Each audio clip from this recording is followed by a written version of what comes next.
de la Universidad de Buenos Aires, miembro del Instituto Ravignani y del CONICET, investigador principal del CONICET, ¿no? Y ya no doy más. Ha escrito varios libros eh, sobre la historia política, conceptual y cultural de, del Río de la Plata y de otras regiones de América Latina, especialmente durante el siglo XIX, incluida su tesis doctoral y otros libros más. Tiene un libro sobre Castelli, ahora sacó un libro sobre la Revolución de Mayo, pero también se ha interesado sobre eh, los usos de la historia y de la temporalidad en la política del presente, y tiene un libro sobre eso, sobre cómo el macrismo, el gobierno de Macri, utilizó la historia y las temporalidades.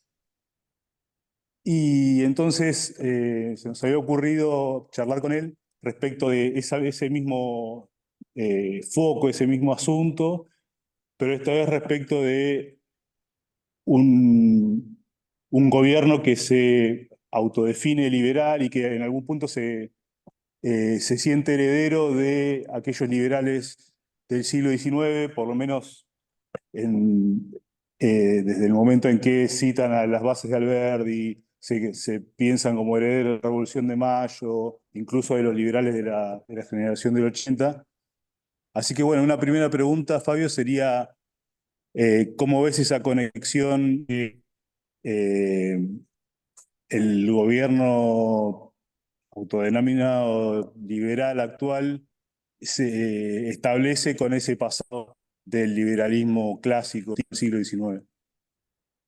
Bueno, ante todo quiero agradecerles la invitación y la presentación y bueno, y lamento no poder estar en persona, que hubiera sido lo mejor, pero bueno, por lo menos tenemos las condiciones técnicas para poder comunicarnos. Y yendo a la pregunta de Sebastián, bueno, obviamente abarca varias cuestiones, ¿no? Que la pregunta que planteas. La primera que para mí es muy importante es que digamos, como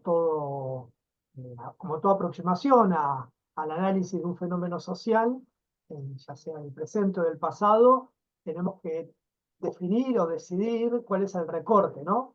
¿Qué es lo que vamos a estar analizando?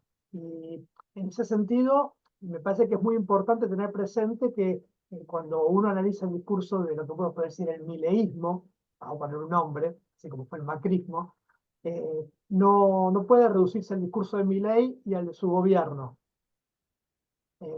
Eso pasa con toda formación política, por supuesto, pero en este caso, en general hoy en día, pero en este caso en particular, es muy importante tener presente lo que pasa en las redes sociales entre quienes son sus seguidores y sobre todo porque Milei tiene una particularidad y sus seguidores también, que es que intervienen mucho, interactúan mucho en las redes sociales. Entonces, algunas de las análisis que yo hago, el corpus, tiene que ver incluso con muchas, digamos, producción discursiva gubernamental, pero que está mediada por las redes sociales. Algo que ya había hecho en el libro que mencionaste sobre el discurso del macrismo, pero ahí sí había otros elementos o otros soportes más tradicionales de la política, como libros, prensa y demás, ¿no? Entonces, la primera cuestión es esa, ¿no? El mileísmo no es Milei, aunque ocupa un lugar central, obviamente, ¿no? Y después con relación al tema de cómo se vinculan con el siglo XIX, es algo muy curioso, porque uno a priori diría, bueno, un discurso neoliberal, para enmarcarlo digamos, en un contenido ideológico mayor, eh, no tendría por qué interesarle el pasado, porque buena parte de la argumentación sobre sus políticas y sobre su legitimidad reposaría más bien en la idea de que, bueno, en la sociedad debe dejar atrás toda una serie de restricciones que se fueron imponiendo a los individuos a lo largo de los últimos años, o de las últimas decenas de años, o de los últimos 100 años, para liberarlos y así de esta opresión colectivista, y así puedan liberar sus capacidades, van a ser reconocidas en el libre intercambio, en el mercado, no ese tipo de cuestiones. Entonces, la historia ahí no tendría demasiado que hacer o decir. O podría hacerlo en un sentido negativo, es decir, que diga, bueno, hubo un momento en el que las cosas estuvieron bien y ahora, después pasaron muchas cosas que hicieron que esté todo mal, y ahora este sería volver a ese pasado o plantear un futuro, ¿no? Entonces, dicho esto, el discurso que uno puede ver también es muy reciente, la formación política, el mileísmo, y no solo el gobierno, ¿no? Sino la propia formación política. Uno puede ver que hay un uso o unas referencias al pasado que son muy recurrentes, que tienen un peso muy importante dentro del discurso. Entonces ahí hay que tratar de, digamos, de pensar algo de por qué es necesario para el gobierno y para sus seguidores estas constantes referencias al pasado y cuál es ese pasado. Para eso me parece que hay que tener en cuenta distintas cuestiones. La primera, bueno, es la más obvia, los contenidos, ¿no? ¿Cuáles son los contenidos del pasado? ¿Quiénes son sus protagonistas? ¿En qué momento histórico? ¿Qué recuperan de eso? Y demás. Y como bien decía Sebastián, ahí tiene mucha fuerza y mucha presencia el liberalismo del siglo XIX. Y algunas figuras emblemáticas como Alberti, Roca, ¿no? Esto por un lado. Por otro lado, hay que tener presente qué tipo de discurso sobre el pasado están planteando. Es decir, cuál es el sentido de esos personajes, acontecimientos, textos, en qué trama lo escriben. Porque la relación con el pasado nunca es directa, sino que está mediada por algún tipo de discurso que lo dota de sentido, ¿no? Y en este caso, me parece digo, todo lo que voy a decir tiene mucho de hipotético, porque se está desarrollando ahora. Es muy fuerte el componente, digamos, de la idea de una decadencia, ¿no? Un momento en el que, como suele decirse muchas veces, una edad de oro, y por razones que, bueno, después podemos profundizar, Argentina perdió el rumbo a comienzos del siglo XX, y bueno, lo que busca hacer ahora el gobierno es reencauzarlo, ¿no? Pero no, y eso es lo interesante, es una especie de regeneración, pero no tanto una vuelta al pasado, ¿no? Ese pasado no se puede volver. Después uno podría decir ahí también, bueno, muchas veces se refieren al pasado porque son conjuntos de referencias que hay actores de la sociedad que los reconocen, los tienen incorporados como propios y son valorados, y lo que hacen es montarse sobre eso para, digamos, generar identificaciones, adhesiones, ¿no? Eso también, ¿no? Eso hay que tenerlo en cuenta. Y la última cuestión, la tercera, que me parece que es muy importante tener en cuenta, es las condiciones en las cuales se producen hoy en día estos discursos. Algo que cuando nosotros estudiamos el pasado lo hacemos, y muchas veces cuando discutimos o analizamos el presente no lo hacemos tanto, quizás porque estamos insertos en eso. Entonces, estudiar las condiciones en las cuales se desarrolla el debate político o el discurso político, cuando estamos incorporados dentro de él, se hace difícil porque no tenemos esa distancia que nos permite examinarlo.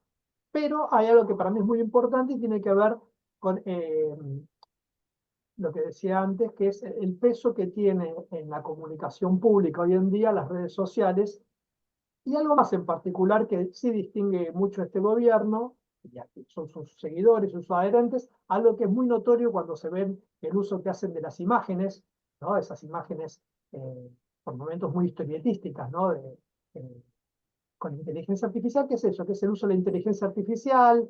¿Que es el uso, digamos, la proliferación de referencias históricas que son tratadas de un modo no muy adecuado, en el sentido de que no se basan por ahí en textos, sino que le piden a la inteligencia artificial que construya alguna cosa, y se basan mucho en ese uso. Y eso me parece que es significativo porque, a lo que no dije antes, pero que por ahí puede ser el puntapié para todo esto, cuando uno va a verificar, va a cotejar, vamos a decir así, las referencias esas al pasado que hace el gobierno y sus seguidores, lo que encuentra es que está llena de errores graves.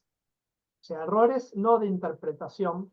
Uno puede tener un juicio de valor sobre Alberdi, plantear tal cosa o tal otra. Aparte, bueno, Alberdi, una figura que tuvo casi 50 años de trayectoria, que tuvo distintos momentos, fue socialista, bueno, fue liberal, eh, o digamos, fue rosista, fue antirrosista, fue. No me refiero a eso, sino a errores de las referencias, ¿no? Por ejemplo, y esto es muy interesante, si uno ve, yo trato de ver algunas de las cuentas oficiales o paraoficiales, también son los problemas de este gobierno, ¿no? Por momentos no se sabe qué es lo propio del gobierno y qué es lo propio de sus integrantes, ¿no? Uno cuando ve cosas de Adorni no sabe si son de su cuenta personal que está monetizada o si está hablando como vocero presidencial. Y así pasa también con Milei, ¿no? Su forma de dirigirse en las redes sociales, de comunicarse, no como, bueno, muchos de los problemas que genera, el ruido que genera, no solo a nivel nacional, sino internacional, es que no hay una distinción muy clara entre su persona y el cargo que ocupa. Entonces, bueno, eso genera ruido. Pero decía, bueno, siguiendo algunas cuentas, por ejemplo, la de Casa Rosada o la de la oficina del presidente, que tampoco es claro si son oficiales o no, uno puede ver una cantidad de errores muy importantes. Digo uno, después podemos hablar de más, si estoy hablando demasiado hacia ahora, Sebastián también puede decir algo, pero por ejemplo, el 1 de mayo, aniversario de la sanción de la Constitución. Entonces hay un videíto que está en la cuenta de Twitter Casa Rosada, en la que afirma que la Constitución del 53 fue firmada por las 14 provincias preexistentes.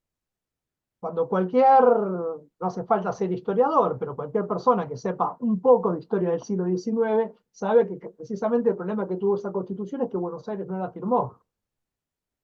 Esa unanimidad, digamos, que estaban diciendo, no es algo no es un problema de interpretación. O sea, Buenos Aires no la firmó, recién con la batalla de Cepeda en el 60, la reforma, etc. Entonces, pero lo interesante es que uno ve en la interacción ahí en las redes que por ahí quienes lo marcan esto, pero no parece importarles.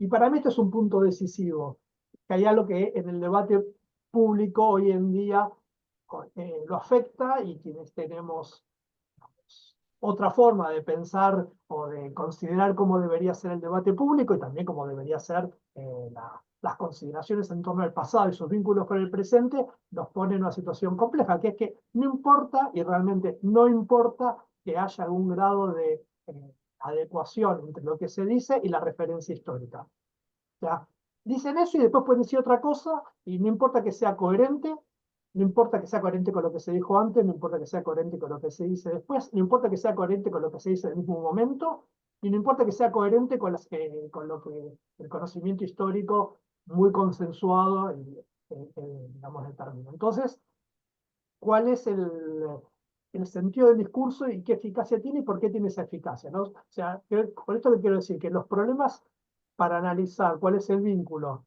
perdonen toda esta larga vuelta, este largo recorrido que hice, uno de los problemas que hay que tener presente a la hora de examinar la forma en la cual el gobierno y quienes lo siguen, y quienes lo apoyan, hacen referencias al pasado, es que importa muy poco el vínculo con ese pasado en términos reales de que esa referencia sea adecuada a lo que se está permitiendo. No importa, ¿no?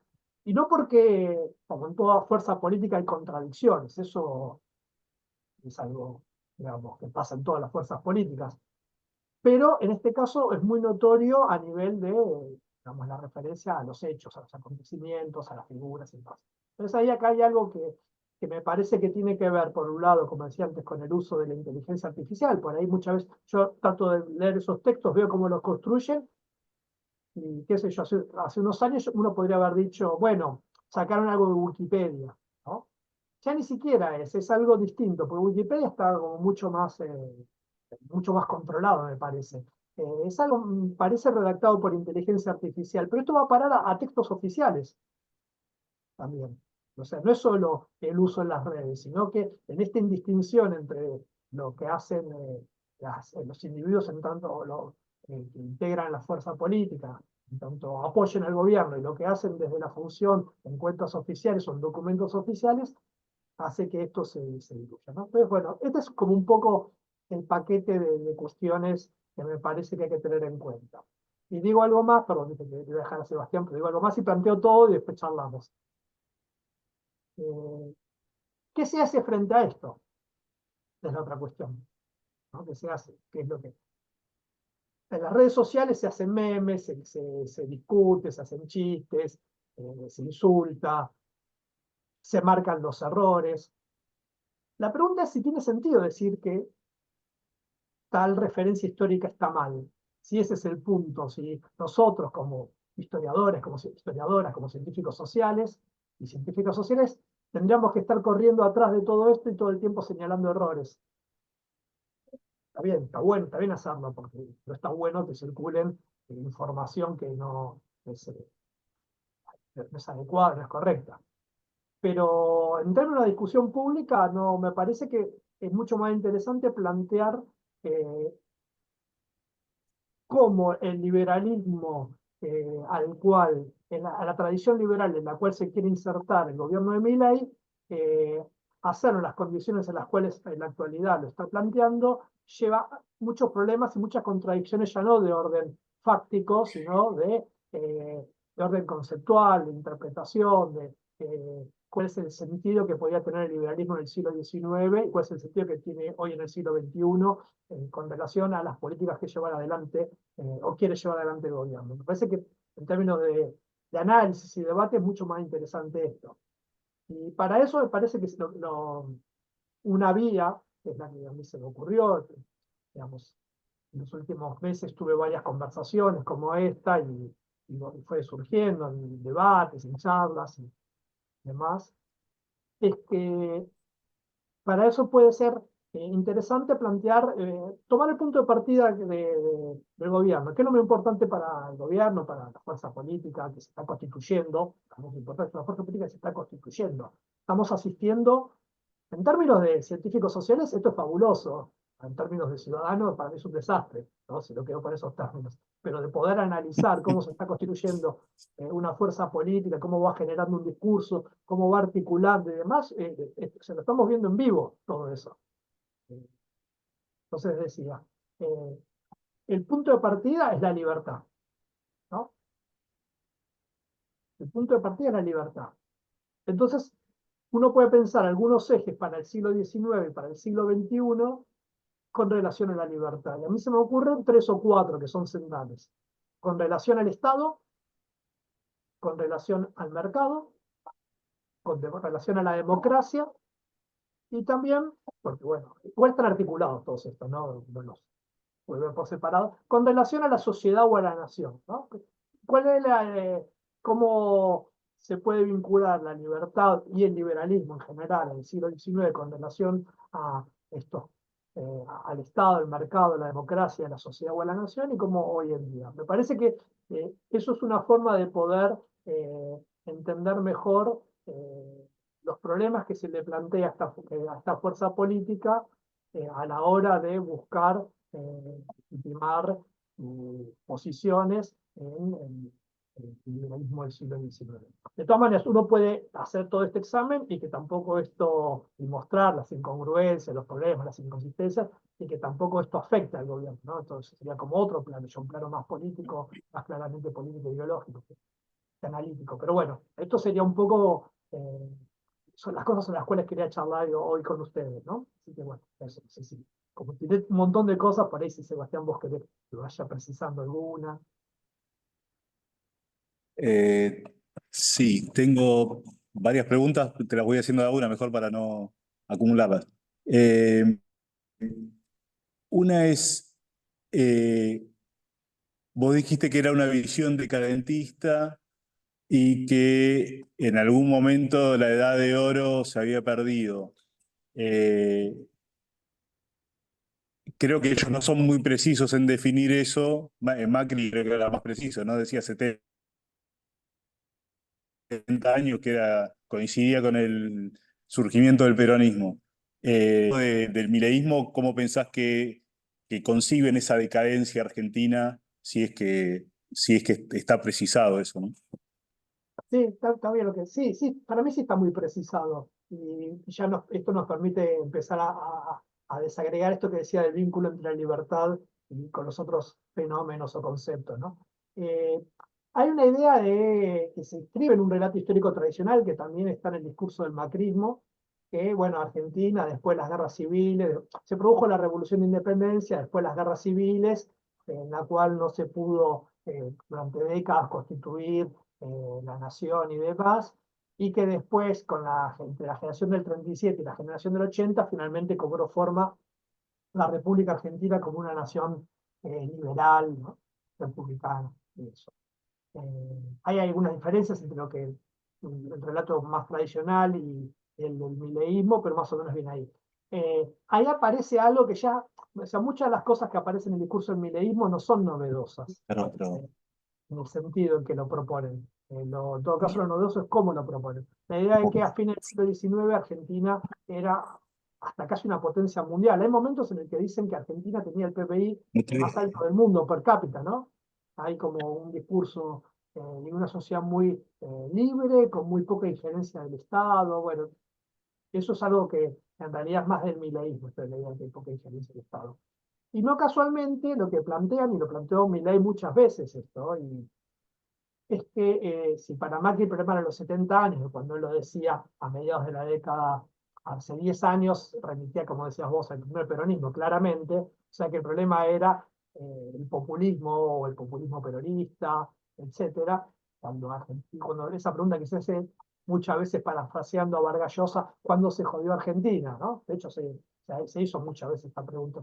Bueno, para el macrismo claramente era con el primer peronismo. Para el mileísmo es con la apertura democrática en la década del siglo XX. Es con la sanción y la implementación de la ley Sáenz Peña.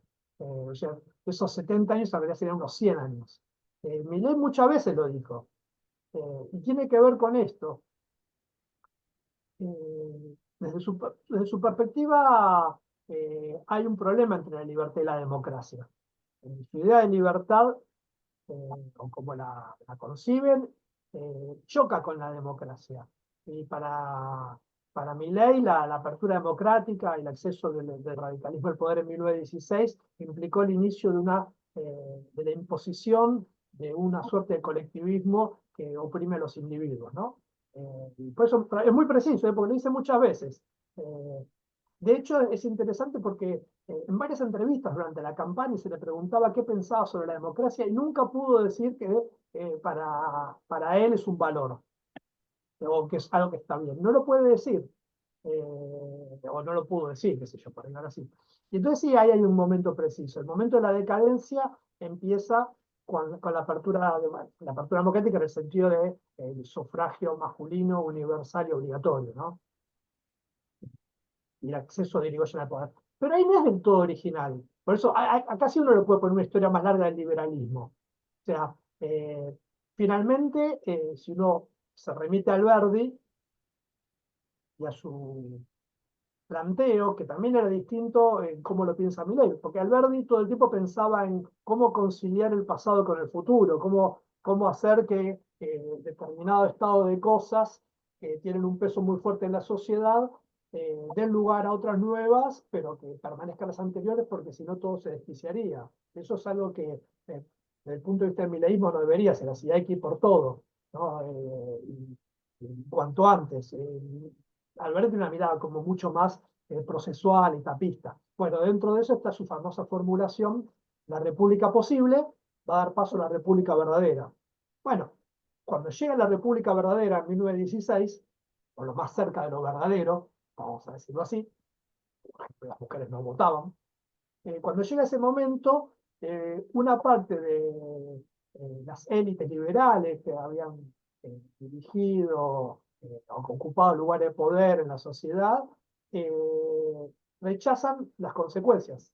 O sea, se apartan digamos, del reconocimiento de la legitimidad del resultado de esos votos. No todas las consideraciones que hay sobre Irigoyen, la cosa plebeya, la movilización de las clases populares, la ocupación de los espacios públicos, algo en otra escala parecido a lo que pasaría después en el 45 con el peronismo. Y hay muchas figuras del liberalismo que toman mucha distancia digamos, del fenómeno irigoyenista. Y ahí entonces uno puede ver, bueno, acá se retoma algo, ¿no?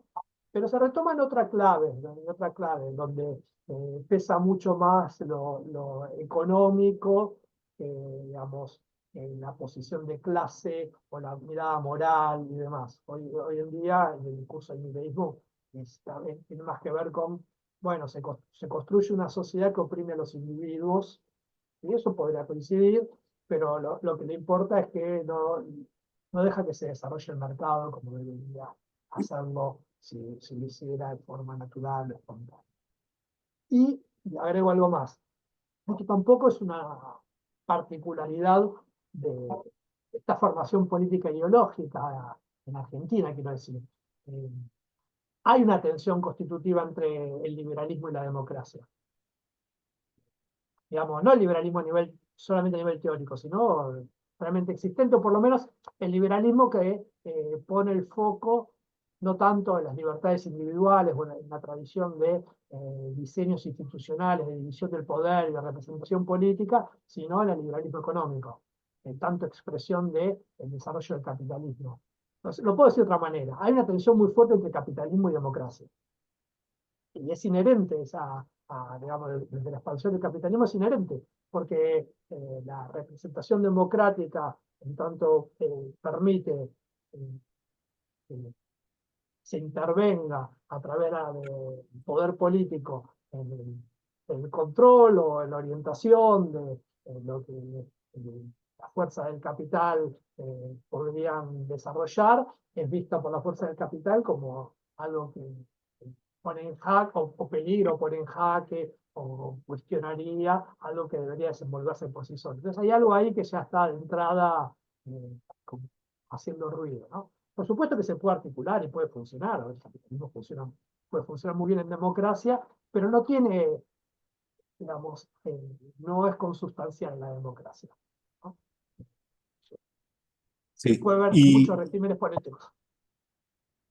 una, tengo una pregunta respecto de esa relación con el Estado. En un punto ahí parecería haber una diferencia. Los liberales del siglo XIX estaban pujando por crear un Estado, ¿no?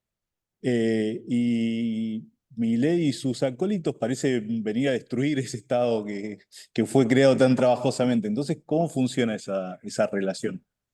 Sí, no, funciona por omisión, exactamente. O sea, por eso digo que para mí es importante poner estos focos, Estado, democracia, mercado, demás. Eh, si tuvo una característica el liberalismo argentino del siglo XIX fue que eh, impulsó la formación del Estado, la creación del Estado, entre otras cosas para la defensa de las libertades individuales y para el desarrollo del capitalismo también, no porque estuviera en contra de. Eh, por eso es muy interesante ver esto que decía antes, las cuentas estas, Casa Rosada y demás, porque por ejemplo cuando fue la remodelación en la Casa Rosada, suplantaron el Salón de las Mujeres por el Salón de los Próceres, con la figura de los próceres y demás, que aparte hay un video. Lo que circuló mucho es el video, pero si uno entra a ver, hay una justificación y una explicación de cada uno de las figuras que son reivindicadas. Y en el caso de Roca, dice todos los lugares comunes, y cualquier historiador, lo primero cuando uno piensa en Roca, piensa en el Estado. O sea, no hay figura más vinculada con el Estado y con la construcción del Estado, tanto en su formación personal, desde que es alumno en la Escuela Normal de Paraná, y su participación en todo el proceso a través del ejército y de red de alianzas políticas de la década del 50 hasta que llega a la presidencia en el 80, y desde ahí impulsó aún más el Estado que Roca. Roca es casi sinónimo de Estado. Pues dice de todo sobre Roca menos Estado. Lo omiten, lo omiten. Cuando uno piensa incluso en Alberti está pensando en la construcción de un Estado. Por supuesto que como él piensa el Estado no es exactamente igual que como lo piensan otros actores de peligro. Por ejemplo, el típico contrapunto entre Sarmiento y Alberti. Es verdad, Sarmiento pensaba que el Estado tenía que tener una mayor presencia. Orientando políticas económicas, en el caso de la educación, Alberti confiaba mucho más en el desarrollo de la sociedad civil. Eso es así. De hecho, hay textos de Alberti que leídos hoy en día sin contexto dan letra al discurso del mileísmo. Particularmente el discurso que hizo leer a comienzos de la década del 80 en la Facultad de Derecho, la omnipotencia del Estado es no me acuerdo qué, del individuo. Ahí es muy fuerte todo lo que plantean con relación a eso. Pero así todo, su proyecto es la construcción del Estado. Y esto Entonces entra en contradicción, por eso hay no en contradicción en el sentido de, bueno, no se adecua del todo, sino que la interpretación ahí es un problema. Entonces la forma que tienen de resolverlo es omitir todo esto, ¿no? O, o para para algunas de estas corrientes liberales, porque también, bueno, uno dice neoliberal y encubre distintos, ¿no? Es como cuando uno quiere describir dice, la izquierda marxista y hay adentro un montón de grupos distintos que tienen distintas perspectivas que visto desde afuera por ahí no son eh, apreciables, pero vistas desde adentro sí lo son. Bueno, en el liberalismo pasa lo mismo, en el liberalismo pasa también. Eh, bueno, en ese caso, uno lo que va a ver es que hay una diversidad ahí de perspectivas, de análisis, y bueno, y en las cuales el rol que se le asigna al Estado puede ser distinto. Pero hay algo que mantiene, es el garante de la propiedad privada. A través de la justicia, la policía básicamente, ¿no? O sea, hay algo que el Estado, digamos, es necesario. Eh, Entonces, ahí cuando uno dice, bueno, la idea del anarcocapitalismo, por momentos la denuncia, pero también es la idea esta minarquista, ¿no? Un Estado mínimo que reduce sus funciones a este tipo de cuestiones. Garantizar la propiedad privada, lo que es la seguridad jurídica y demás, y el mantenimiento del orden social. Eh, Precisamente por eso es una de las razones por las cuales se construyó el Estado, digamos, impulsado por los liberales del siglo XIX. Entonces ahí hay toda una serie de problemas en este vínculo que establecen hoy en día, que lo que dicen es, en realidad lo que están haciendo es dinamitar, a ver, vamos en términos comparativos, si el macrismo, más allá de que lo hicieron o no lo hicieron, que planteaba que tenía que poner fin a políticas estatistas, populistas, implementadas de mediados del siglo XX, lo que está planteando el actual gobierno es que tiene a poner fin al Estado que llevó adelante eso, entero. O sea, se lleva puesto al peronismo y se lleva puesto a la generación del 80 también. Lo interesante es que lo hace reivindicando la generación del 80. Ahí es donde entra el problema con relación a las referencias al siglo XIX y al liberalismo, ¿no? O sea, quiere poner fin a todo aquello que caracterizó a, a esos gobiernos liberales y demás, ¿no?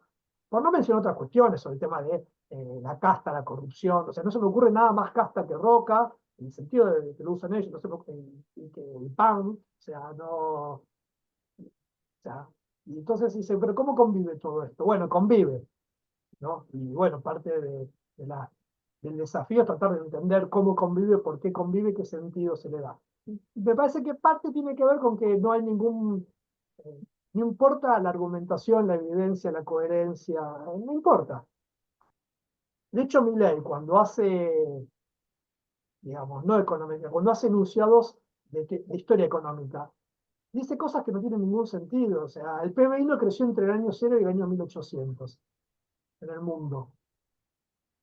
Uno puede discutir si Argentina a fines del siglo XIX tenía el PBI per cápita más alto del mundo, ¿no? Y es muy obvio que no lo tenía, pero no importa. Pero el enunciado, que creo que lo hizo en el foro de Davos, que el PBI no creció entre el año 0 y el año 1800, o sea, ¿cómo es inanalizable eso? No tiene, es imposible, y lo dice sin ningún problema, no hay algo, por eso digo, hay como un régimen por así, un régimen de verdad distinto al que podemos manejar nosotros. Pero también esto es interesante porque una de las características que distingue al gobierno de Milei es que él se presenta como alguien poseedor de un conocimiento y de rango académico. Por ejemplo, si lo comparamos con Bolsonaro, Bolsonaro se presenta como el hombre común que no conoce de muchas cosas y que su empatía es porque es igual que el pueblo. Milei no se presenta así. Sí puede plantear algún tipo de empatía, digamos, de empatía, de rasgos en común, pero se presenta como alguien que tiene un conocimiento, digamos, toda esa cosa de ir a buscar certificados por el mundo y que lo llamen doctor porque digamos, la universidad que no emite títulos habilitantes de esa universidad, sino que emite títulos de formación, le da un título de doctor y lo usa todo el tiempo, ¿no? Es también, uno puede decir, a mí no me gusta pensar en términos psicológicos o personales. Digo, bueno, esto también tiene que ver con que se presenta así, por ejemplo, ante los jóvenes lo ven como alguien que tiene un conocimiento. Bueno, la forma en la del conocimiento que tiene y cómo lo utiliza es muy distinta a casi cualquier estándar de producción de conocimiento a la que estamos acostumbrados en sistemas universitarios, sistemas científicos. Entonces, hay un problema ahí, ¿no? Y Bueno, eso vos pensás que es porque esta cuestión de la falta de rigurosidad con los datos y con lo que llamaríamos la verdad histórica, o digamos la rigurosidad fáctica, tiene que ver con que se trata de acomodar los hechos a un dogma que está medio preestablecido, o a qué se debe, digamos, o hay una indiferencia por la verdad y... para mí hay algo del orden de... hay varias cosas. Primero, hay una serie de ideas que presentan que son ahistóricas. Por ejemplo, para Milei el mercado es algo como la naturaleza, es la naturaleza humana, es así. Todo lo que va contra eso lo pervierte en la naturaleza humana.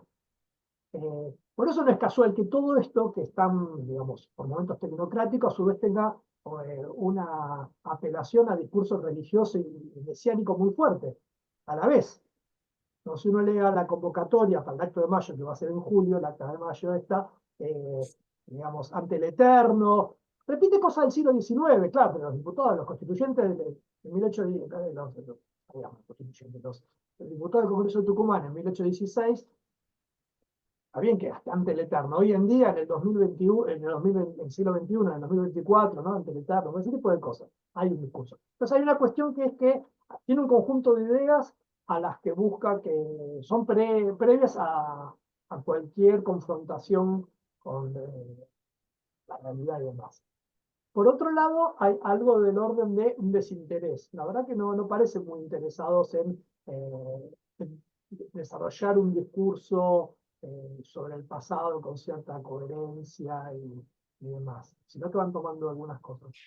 En tercer lugar, yo creo que hay algo que sí me parece, no lo tengo en claro, pero me parece que hay como un uso muy poco controlado de la inteligencia artificial. Ahora, después voy a poner un par de ejemplos. Y eso se ve en lo que decía de lo del Salón de los Próceres y demás. Como las referencias que ponen sobre alguna de esas figuras. Y por último, porque hay algo que es de la lógica de las redes sociales. Que no importa que lo que uno diga sea cierto o no sea cierto, sea adecuado o no sea adecuado, sino imponerse frente al otro. Por eso digo que no importa que tenga relación ni con lo anterior, ni con lo que sigue, ni lo que pasa al costado. Lo que importa es que en ese momento, en esa situación, yo me imponga. Si después eso con lo que yo me impuse ahí, o lo quería imponer, es contradictorio con lo que voy a tener que usar 10 minutos después para otra discusión, otra cosa, bueno, no importa. Entonces hay algo ahí que también es difícil de ponerse, de analizar, porque ¿cuál sería, digamos, el sentido de todo esto? Por eso me parece importante reconstruir el sentido decadentista más allá de los enunciados particulares, ¿no? Porque si no podríamos pasarnos corrigiendo todo el tiempo, y no es que hay una o dos, es notoria, por ejemplo. eh, ¿Cómo explico esto que decía recién? Bueno, perdón, termino de decir lo que me estás preguntando, porque estoy yendo un poquito. Entonces, me parece que es ese conjunto de razones. Hay un conjunto de ideas preconcebidas, un desinterés por que lo que se está planteando tenga algún tipo de adecuación con la verdad como adecuación entre la referencia y lo referido haya un vínculo que pueda establecerse por algún tipo de mecanismo de conocimiento, ¿no? Eso, ¿no? Eh, el uso de la inteligencia artificial en este marco, o sea, sin ningún tipo de control, porque no es que no se puede usar así como no se puede usar Wikipedia. De hecho, se puede usar y uno después lo revisa, lo controla, lo corrige, no importa, pero no importa eso. Y por último, la lógica esta de la disputa en el momento, que es bien de las redes sociales, ser basado de domar a los demás, o ese tipo de expresiones, ¿no? Que las usa Milei mismo, las usa como presidente. No sé, el otro día pasó por la sala donde se hacen las conferencias de prensa Dorni y encaró a un periodista que suele ser muy crítico y le dijo, estás redomado. Es como es un chico discutiendo en Twitter sobre, ¿no? Entonces, es como es el presidente en la sala de prensa. Entonces, hay algo de eso. Entonces, para hacer eso no importa que sea verdadero, no sea verdadero, sea más o menos. Lo que importa es imponerse en el momento. Pero bueno, todo esto es un combo un poco difícil ¿Y, ser examinado, ¿no? y cómo ves vos la relación, en este sentido, la relación con la violencia simbólica y física? También la tradición liberal tiene algo de eso, ¿no? La organización del Estado y demás en el siglo XIX también tuvo, digamos, al lado del discurso liberador, tuvo una faz violenta de imposición. Ujú. Eh, ¿Cómo ves la relación con la actualidad, digamos? Sí, no, bueno, todo proceso de construcción del Estado es violencia, o sea, no hay, digamos, en Argentina y en cualquier lugar, ¿no? La construcción Sí, del sí. Estado quiere decir que hay sectores de la sociedad que son desplazados, marginados, reprimidos, invisibilizados, alterizados, ¿no? Estamos hablando de un proceso de concentración de poder, de creación de reglas que le asignan determinados lugares a determinados actores sociales y otros a otros. Bueno, la construcción de los estados es eso. Y el mantenimiento de los estados también es eso. La diferencia que yo vería, bueno, a lo que no dije, pero porque fui yo, obviamente el siglo XIX no es el siglo XXI, por eso es parte de las cuestiones también cuando toman frases de Alberti, la sociedad que podía imaginar Alberti no tiene nada que ver con esta. Pensando en términos incluso de las cuestiones del mercado y el capitalismo, ¿no? Alberti piensa en individuos que son propietarios de su medio de producción por casi. Estamos nada más alejado del predominio del capital financiero. ¿No? Es como algo tan alejado a eso. O sea, que inmigrantes que vienen en comunidad con sus herramientas de trabajo y eso. No está, bueno, entonces eso por un lado. Entonces, es distinto, obviamente, el siglo XIX y el XXI también cómo se lo puede pensar y demás. En cuanto, dicho esto, lo de la violencia, lo que hay, se vio muy fuertemente en los últimos años, eh, quizás yo por tener el foco muy puesto en las redes sociales, pero uno lo ve en las redes sociales, es esta violencia verbal, simbólica y demás, ¿no? En la cual, pues digo, no importa tanto tener razón, sino imponerse. Imponerse puede ser, no sé, una militante feminista dice X cosas, entonces como molesta, cae un ejército de trolls en donde la impugnación a lo que dice no es tan importante como desmoralizarlo, ¿no? Y afectar su integridad, digamos, en términos morales y demás. Entonces, hay algo que ahí que es muy complicado porque aparte, ¿cómo se responde a eso, no? También, entonces que hay que hacer ejércitos de trolls propios y es otra cosa, ¿no?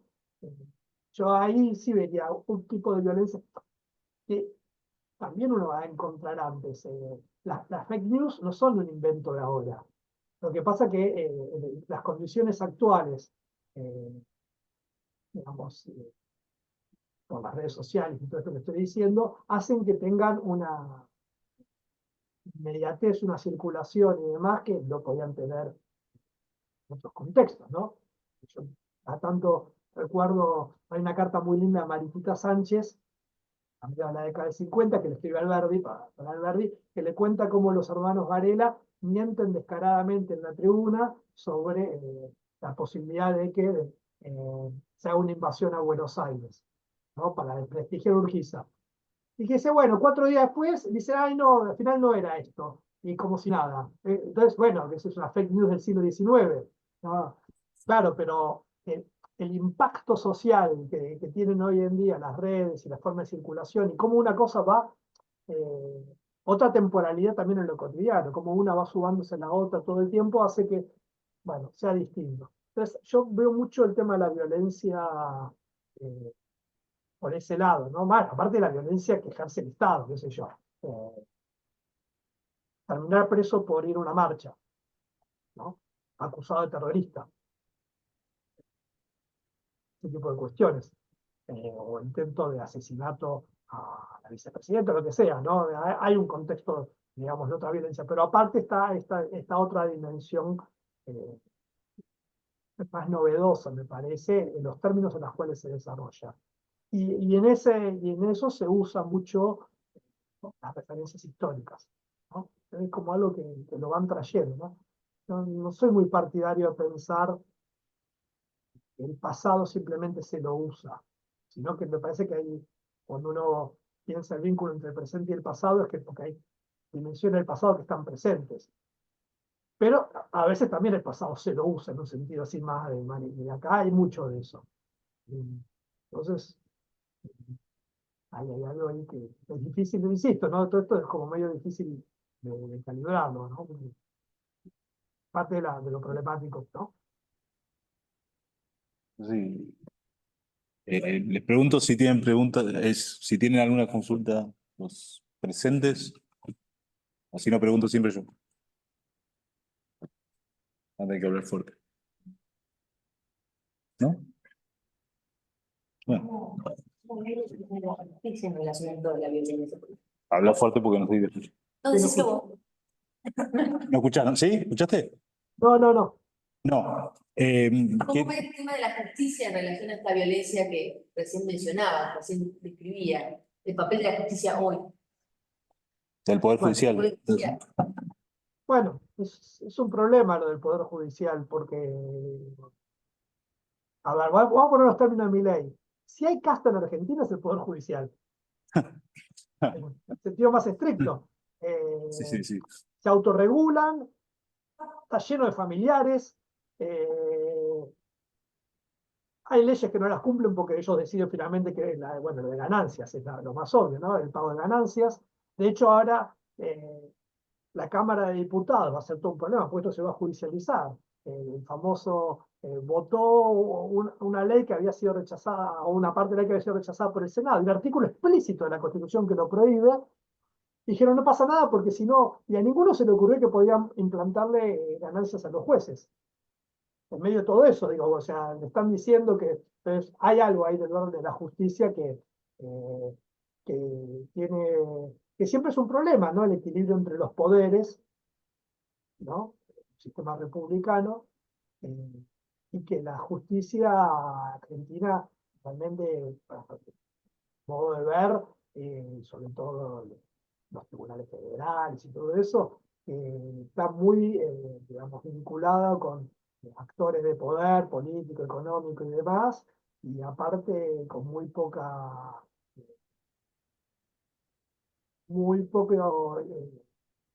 interesada en ser controlada externamente, que tiene un sentido esto, la justicia tiene que ser independiente, pero esta independencia ya es como una especie de un poder que se pone por encima, ¿no? No sé, yo veo que es Tornelli, ¿no? Bueno, no sé, el fiscal que acusa de terroristas a la gente que participó en la marcha, bueno, es todo un desastre lo que hizo.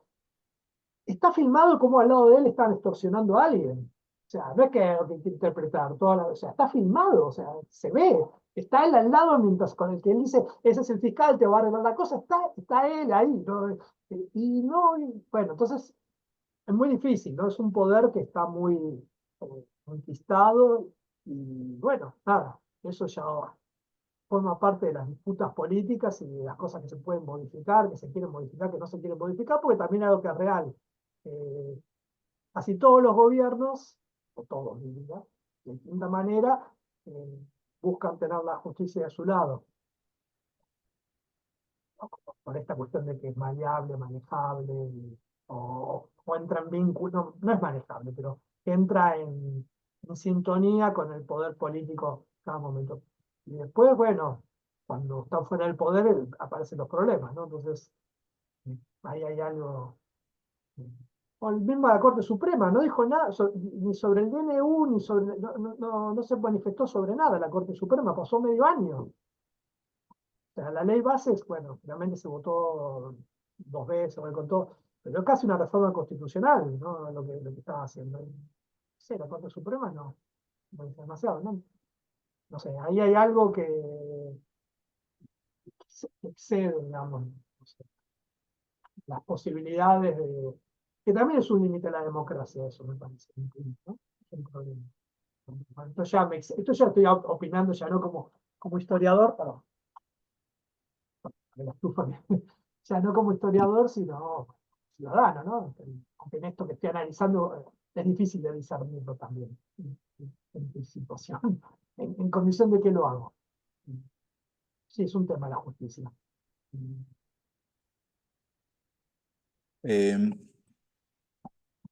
Sí, vos.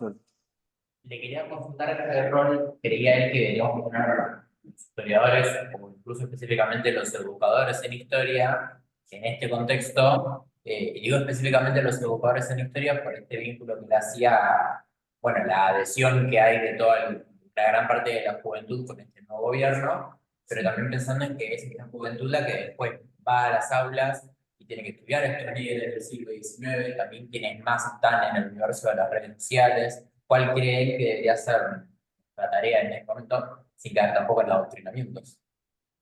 Sí. No, está bien, bueno.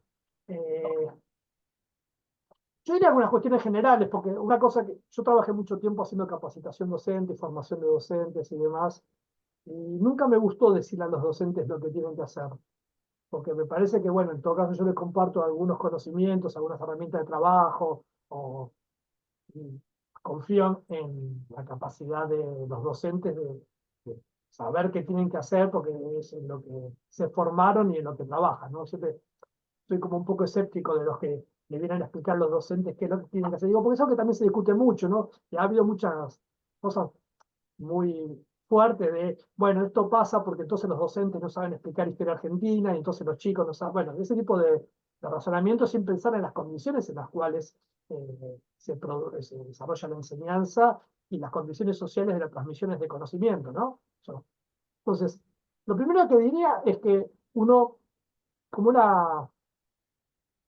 tiene una posición ética, si quieren, no tanto en términos de una didáctica. Tiene que escuchar también. No tiene que escuchar mucho lo que están diciendo y tratar de entender qué están diciendo y por qué lo están diciendo y dónde lo sacaron y cómo lo construyen y cómo lo argumentan. Y tratar de, a partir de eso, plantear cuáles serían las interpretaciones y las razones de esas interpretaciones que se manejan en el mundo académico, profesional, en el mundo de la educación y demás, ¿no? Como diciendo, no una bajada de línea, bueno, no, caer tipo cuarto año, bueno, los liberales, la generación 80 son malos, mataron a los indios, bueno, ese tipo de, así, digamos, porque ellos van a encontrar un montón de recursos en otros lados donde le van a decir que no es así o que está bien que haya sido así. Hay algo del orden del diálogo, siempre teniendo en cuenta que, bueno, el docente es el docente y tiene que tener una voz y una autoridad, pero esa voz y autoridad tiene que surgir también de la escucha, me parece. Hay algo ahí que a veces, donde, no digo los docentes, pero donde el mundo académico, más bien que los docentes, falla, es en suponer que tenemos muchas cosas para decir, pero muy poca voluntad de escuchar lo que se está diciendo, ¿no? Entonces, todo lo que está surgiendo ahora, que está por todo lo que sé yo, aparecía hace varios años, está, y la gente que estudia los procesos de captación de adherentes y de ampliación de la derecha en Argentina, lo viene estudiando se lo ven, esto pero bueno, pero ¿qué se hace con eso? Está bien, quienes lo estudian, pero quienes interactuamos, lo estudiamos e interactuamos, bueno, ¿cuáles serían los posicionamientos? Me parece que hay algo de orden más ético-político en este sentido, de no, bueno, son unos ignorantes y entonces o los tengo que o rechazo porque es brutal lo que dicen, o los adoctrino. No, no me parece que ninguna de esas dos alternativas son buenas y hacen que se pierda la posibilidad de enriquecer. Y también porque algo tienen para decir. O sea, cuando dicen tal cosa o tal otra, porque están expresando determinados valores, determinadas ideas, determinadas cosas que, bueno, son las que están informando nuestro presente. Entonces, yo creo que ahí hay algo que hay que hacer. Por supuesto que esto es dicho así, después, bueno, uno tiene que impartir una materia, tiene que poner notas, tiene que una cantidad de horas determinadas y todo eso, ¿no? Eso es, tiene que lidiar con las nuevas tecnologías, tiene que saber si está bien o está mal que te graben mientras vos estás dando clase, que te recorten y que eso lo suba. O sea, el desafío es enorme. ¿No? Pero en principio yo me parece que un punto de partida es confiar en el conocimiento que uno tiene, pero a su vez, si uno no confía en el conocimiento que quiere transmitir, no vamos a ningún lado. Pero a su vez estar abierto a que estas cuestiones alternativas aparezcan, porque dice, bueno, ¿dónde se informan los jóvenes? ¿En TikTok, en YouTube? Sí, es así. No, no, no es algo muy... También en libros, porque hay toda una gran producción digamos, de estas nuevas derechas radicales, volcadas en libros que tienen mucho éxito. Hay autores como Laje, que son muy, muy importantes. También se leen libros, ¿no? Bueno, yo diría, no es una respuesta muy acabada, pero no tengo una... Sí, en general, yo creo que el mundo académico, si creemos que algo está mal, tenemos que decirlo. Si tenemos la posibilidad y el lugar. Eh, por ejemplo, bueno, en marzo con unos colegas nosotros publicamos una especie de manifiesto de mi ley ante la elección argentina, qué sé yo, y buscamos, y tuvimos muchas adhesiones y demás. Teníamos colegas que nos decían, bueno, no, ¿por qué hay que esperar? Porque yo creo que si uno tiene una posición sobre algo y cree que está bien, tiene que sostenerla, hacerla pública, porque también una parte de por qué determinadas posturas avanzan es porque hay cierta reticencia a oponerse a eso. No sé, aparte, o puede ser que avancen igual aunque uno se oponga, pero bueno, yo creo que ahí hay también una cuestión ética.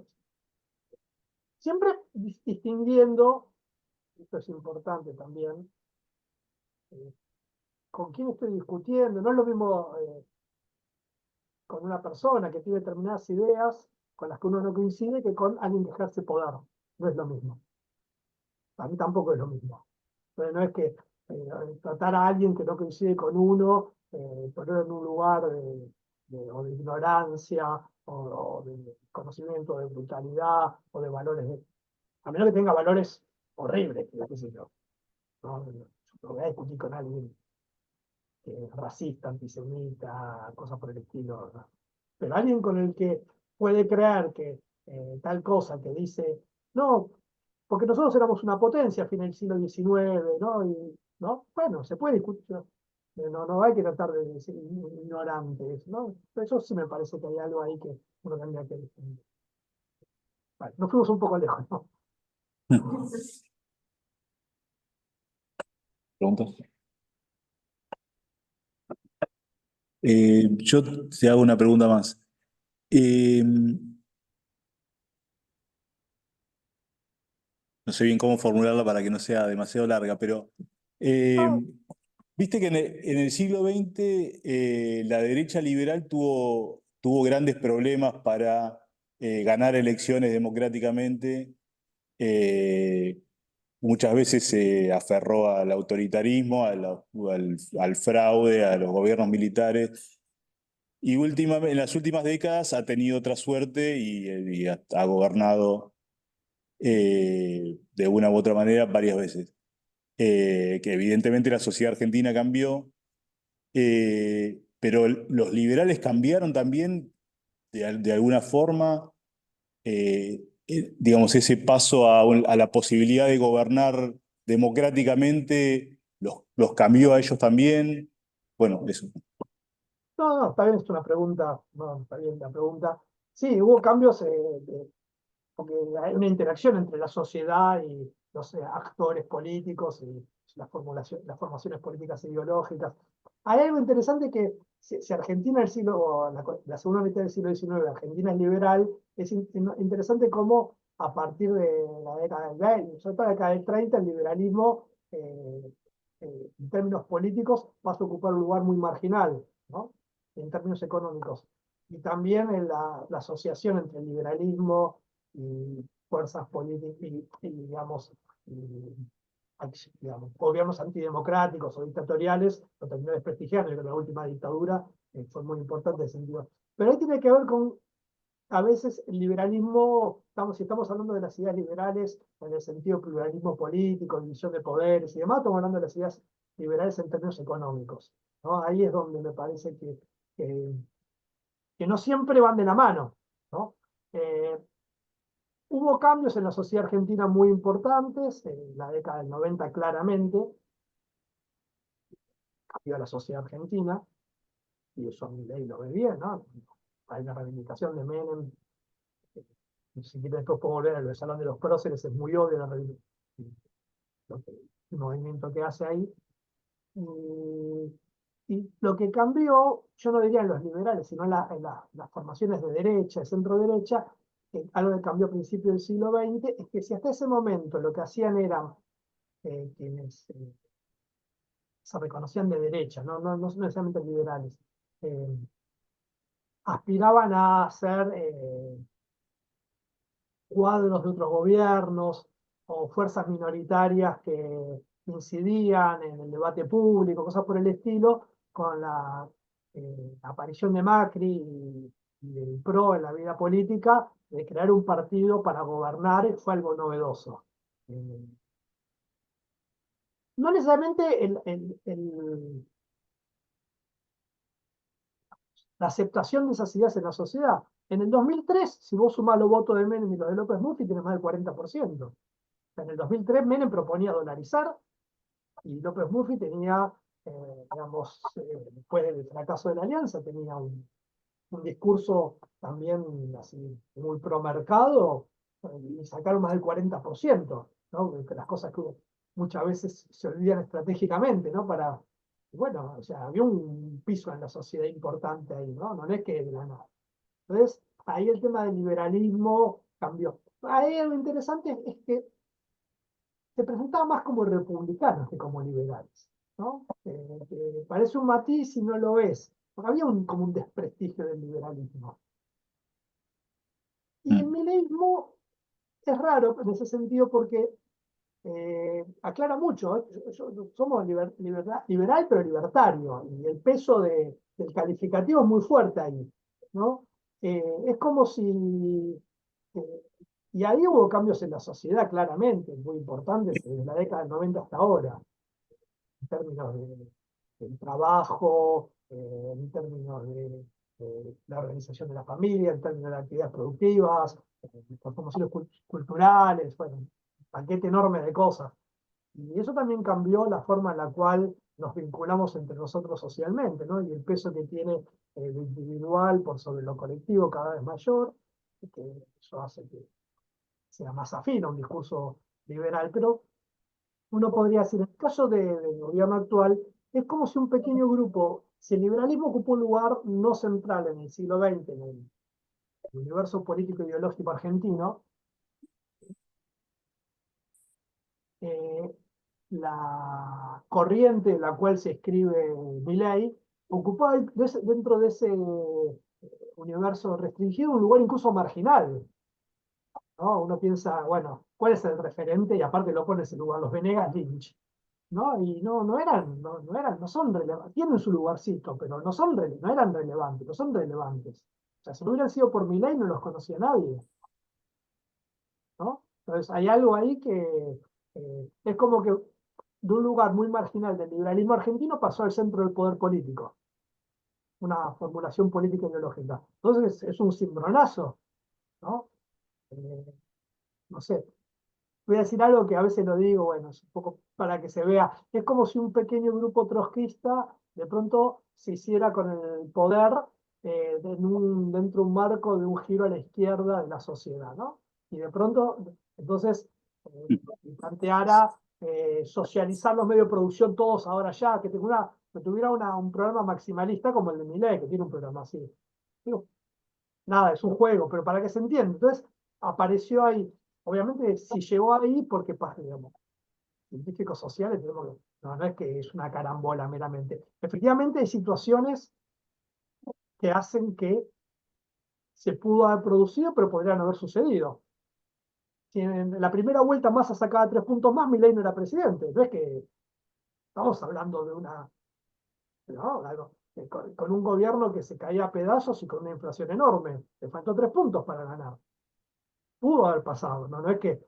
Pero lo cambio la sociedad ya estaba. El cambio la sociedad, y ese es el punto. Lo que cambió es la sociedad, ¿no? Y ahí yo veo fuerzas contradictorias, porque evidentemente me parece que tienen cada vez más peso estas perspectivas que plantean que, bueno, no hay salvación o que no hay posibilidad de construcciones colectivas, sino que tienen que ser individuales, pero para mí sigue teniendo un peso muy fuerte la dimensión colectiva de lo social en Argentina. Para mí coexisten las dos con mucha fuerza, y uno lo ve, o sea, es verdad, Milei tiene mucho apoyo, dicen las encuestas y demás, pero la CGT hizo 2 paros en condiciones muy adversas, es una marcha enorme, y la marcha universitaria fue una cosa se hizo en todo el país, que demuestra que hay ciertos valores y ciertas ideas de lo común que no terminan de encajar con las perspectivas que tiene el mileísmo, ¿no? De hecho, la marcha de la universidad los afectó, claramente. Sí, Yo de lo hecho, veo, hay encuestas que demuestran que votantes de Milei y que incluso aprueban el gobierno de Milei, de todas formas piensan que está bien que haya universidad pública, educación pública, salud pública, una serie de ideas que Milei ataca. Es medio extraño eso, ¿no? No hay una coincidencia total entre la identidad política o el voto al menos y las ideas más fuertes de ese gobierno. sí, por eso decía que para mí es muy interesante en términos de análisis de la sociedad, porque estamos viendo cómo se está construyendo todo esto. Estamos asistiendo al nacimiento de algo que no terminó de cobrar forma. De hecho, si lo ponemos en otros términos político-ideológicos, esta derecha también amalgama motivos que no vienen del liberalismo, vienen del nacionalismo. Y para volver a por lo que estamos charlando, ¿no? El tema de las reivindicaciones del siglo XIX. Uno, hay un discurso patriótico muy fuerte, con un fuerte peso en las Fuerzas Armadas. Uno sigue esas cuentas que lo de Casa Rosada y demás, que está todo el tiempo son las efemérides, es el día de las distintas Fuerzas Armadas, policiales y demás, con un fuerte peso en el ejército y todo eso, y que tiene que ver con una amalgama que se fue dando. Las 2 figuras son obviamente Milei y Villarruel, que por eso no son la fórmula presidencial. Pero si uno lo tomara y dijera, bueno, si tengo un Milei en términos puros y una Villarruel en términos puros, ideológicos, son contradictorios, ¿no? ¿Cómo se combina la prédica malvinera de Villarruel con, bueno, no sé, el discurso de Mondino? ¿No? Me choca, pero funciona. Es decir, tampoco es que es algo que le pasa ahora al gobierno. Casi todas las formaciones políticas en sus inicios tienen así estas convergencias que hay que ver cómo terminan, ¿no? Pero hay una amalgama ahí entre, digamos, 2 familias de la derecha que fueron tomando motivos, porque Villarruel defiende el déficit cero, ¿no? También, no es que Milei defiende, habla de Malvinas, cada uno a su estilo, no, y lo estoy poniendo así en términos como muy simplificadores, porque se entiende que ahí también hay algo que se está eh, produciendo ahora, y que es parte de los elementos que remiten a la importancia que se le da al pasado, a la historia, a expresiones como patria, nación, próceres y demás. Que esto convive con otras cosas que son más incluso tilingas, podemos decir, ¿no? Ponen algo sobre Belgrano y lo transforman en un padre fundador. O sea, pero nosotros decimos prócer o ¿no? Patriotas, pero decimos padres fundadores. O la tipografía que usan para los documentos, como el Acta de Mayo, es la tipografía de la Declaración de Independencia de Estados Unidos. O sea, ¿por qué? Por eso hay una mezcla de cosas que son parte de reivindicaciones o de referencias, o que tienen un sentido de un modo y depende cómo la toma, puede tener otro sentido. Y todo esto convive, ¿no? De hecho, parece estar conviviendo bien, ¿no? En todo caso, si hay tensiones, tiene que ver con cuestiones de poder, no con cuestiones de, uy, qué sé yo, que el Senado le boicoteó la vicepresidenta leyes porque contradecían su posición, ¿no? Eso no pasó. Entonces, disputas por espacio de poder, además, ¿no? Entonces, es esto, si quieren, para hablar en términos amplios, aunque no es una de las tribus neoliberales, es un neoliberalismo con componentes, algunos componentes nacionalistas, pero que también es muy distinto a lo que pasa con las derechas en otros lugares del mundo, que tienen posiciones más proteccionistas, bueno, la, la derecha que ganó en buena parte de Europa ahora no coincide del todo con Milei. Sí, en algunos aspectos, yo creo que hay dos que son muy importantes. Uno es que desde una perspectiva o de otra hay una idea de se favorece a la minoría más privilegiada de las sociedades, incluso en términos económicos, declaraciones impositivas, lo que sea. Eso que es interesante porque las nuevas derechas también están haciendo cosas por el estilo. Las más, digamos, tradicionales, en el sentido, no nuevas derechas, las derechas radicales más tradicionales. Y lo otro es toda una reacción a la idea de que hay en la cultura y en la sociedad una serie de valores que tienen que ser combatidos. Otro gran problema o gran contradicción de Milei es el tema del aborto, por ejemplo. Incluso su máximo referente intelectual, que es Rothbard, defiende el aborto, la despenalización del aborto, ¿no? Y Milei no.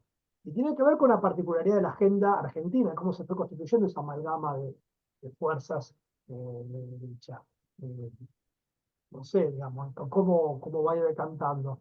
Pero sí que hace que sea más sensible a ciertos discursos que reivindican hechos del pasado, que si uno lo pensara en términos puramente, ¿para qué quiere el mercado del pasado? Vamos a ponerlo así brutalmente. ¿Para qué, o sea, cuál sería la función legitimadora de una nación? Sí se entiende, de un Estado se entiende, pero el mercado ¿para qué necesita? El pasado es algo como objeto de consumo. Y sin embargo, se usa, ¿no? Se usa, se hacen referencias y demás, se le da un peso importante. Están ahora con que el 9 de julio va a haber un desfile militar en Buenos Aires, con esa impronta muchas veces castrense, por momentos castrense, por momentos ideológica neoliberal. Me parece que esos son un poco ese vaivén entre los componentes que tiene este gobierno, ¿no? Y nada, eso es lo que hay, digamos. Y bueno, y ahí aparecen más referencias al pasado, ¿no? Como dije, con muchos problemas fácticos, interpretativos y demás, ¿no? Eso, al final hablé poco de esto, pero me parece interesante también, ¿no? ¿Por qué pasa eso y cómo funciona?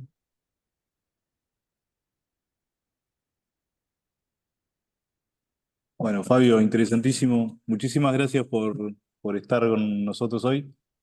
Eh, Te agradecemos mucho. Bueno, después te paso la grabación y todo eso. Y lo Todo eso. compartimos. Dale. Bueno, Bueno, muchas muy gracias. agradecido, ¿no? Gracias a ustedes.